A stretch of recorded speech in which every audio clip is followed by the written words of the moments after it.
बहुत ही खूबसूरत 4 पंक्तियाँ मैं आप सबके लिए लेकर आई हूँ। राख की कई परतों के नीचे तक जाकर देखा, राख की कई परतों के नीचे तक जाकर देखा, पर अफ़सोस वो अकड़, वो रुतबा, वो पद, वो कुर्सी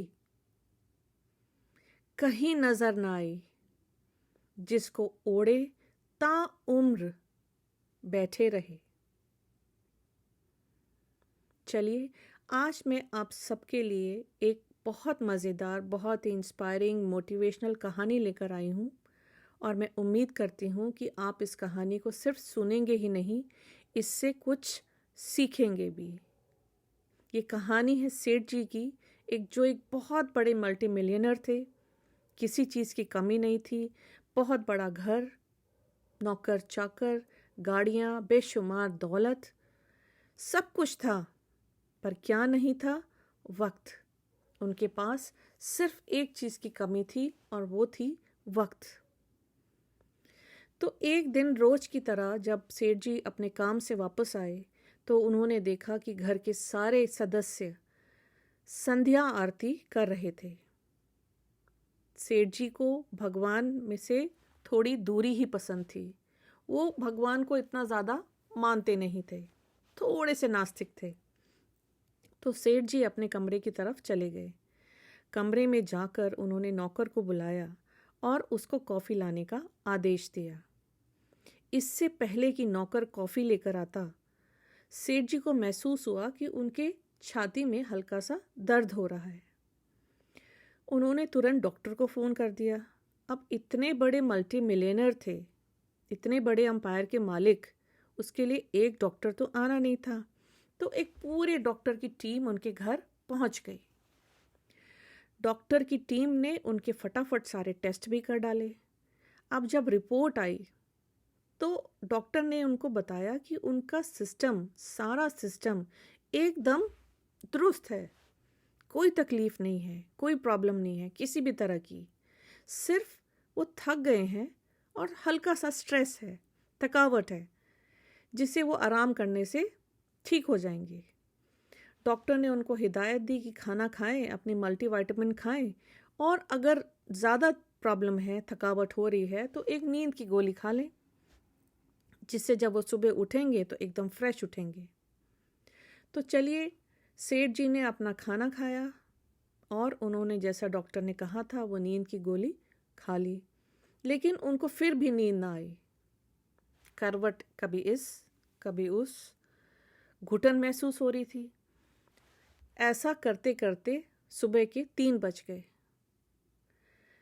फिर उन्होंने सोचा कि क्यों ना थोड़ा टहल लिया जाए, हो सकता है टहलने से उनकी प्रॉब्लम सॉल्व हो जाए, उनको नींद आ जाए। तो वो अपने लॉन में टहलने निकल गए। टहलते टहलते कब वो गेट से बाहर निकल गए उनको मालूम ही नहीं चला। और जब वो गेट से निकले, थोड़ी दूर गए तो उन्होंने देखा कि सामने एक बहुत बड़ा पेड़ था। उस पेड़ को देखते ही उनको अपना बचपन याद आ गया।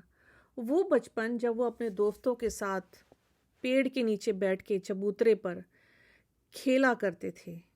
वो उन्हीं यादों में गुम थे और उस पेड़ के नीचे जाकर बैठ गए और अपनी यादों में गुम हो गए। जैसे ही उनको होश आया, उन्होंने देखा कि एक कुत्ता उनकी चप्पल उठा के भाग रहा है। वो तुरंत उस कुत्ते के पीछे भागे चप्पल लेने के लिए। अब वो कुत्ता उनको एक झोपड़ियों के झुंड के बीच में लाकर चप्पल वहां फेंक कर भाग गया। सेठ जी ने चप्पल पहनी और जब घर की तरफ मुड़े, घर वापस आने के लिए, तो उनको जोर जोर से एक औरत के रोने की आवाज आई। पहले तो सेठ जी ने सोचा कि मुझे इस लफड़े में नहीं पड़ना, लेकिन ना जाने कैसे वो उस आवाज की तरफ बढ़ गए और उन्होंने उसकी खिड़की से झांक कर देखा और उन्होंने देखा कि एक औरत 5-6 साल की बच्ची को गोद में लिए बैठी थी और जोर जोर से रो रही थी। ना जाने कब उन्होंने दरवाज़ा खटखटा दिया। उस औरत ने दरवाज़ा खोला तो सेठ जी ने उससे पूछ लिया कि आप रो क्यों रही हैं। तो उस औरत ने जवाब दिया कि उनकी जो बच्ची है उसके दिल में छेद है और उनके पास उसकी सर्जरी के लिए पैसे नहीं हैं। और जहाँ वो झाड़ू पोछे का काम करती हैं, जिन घरों में काम करती हैं, उन सब ने उस औरत को इतना पैसा एडवांस देने से साफ मना कर दिया है। तो वो अपनी बच्ची का इलाज कैसे करवाएं?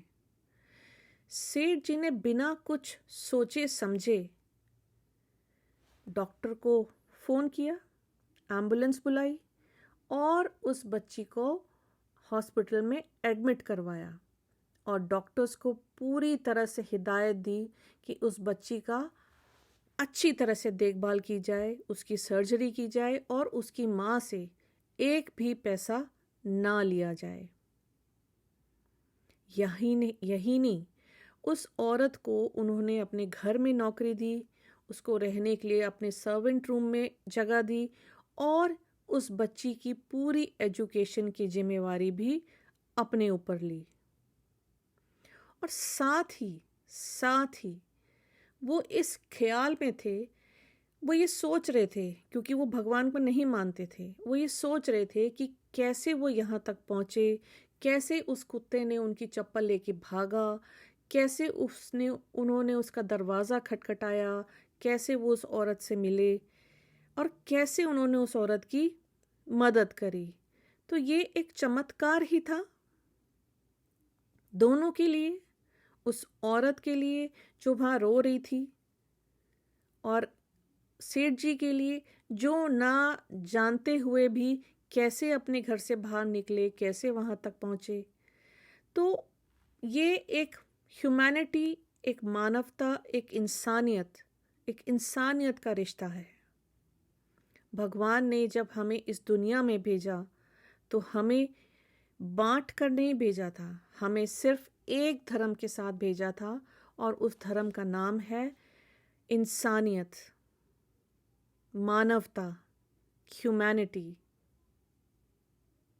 जिसे हम आज की डेट में बिल्कुल भूल चुके हैं। जब आप किसी की मदद करते हैं, दिल से मदद करते हैं, तो आपकी भी कोई मदद करेगा। अगर आप किसी की मदद नहीं करेंगे तो आपकी मदद भी कोई नहीं करेगा। ज़िंदगी में ज्ञान बांटना इतना ज़रूरी नहीं है, ज़िंदगी में लोगों में मुस्कुराहट बांटना भी ज़रूरी है। किसी ने क्या खूब कहा है, अपने स्वभाव को हमेशा सूरज सा रखिए। अपने स्वभाव को हमेशा सूरज सा रखिए, जिसे ना उगने का घमंड है और ना डूबने का डर। कहिए, कैसी लगी ये कहानी आपको और आपने क्या सीखा इससे? अगर आपको ये कहानी पसंद आई तो प्लीज़ कमेंट बॉक्स में ज़रूर लिखिए और इस कहानी को अपने दोस्तों के साथ ज़रूर शेयर करिए। तब तक के लिए have a nice day. Thank you.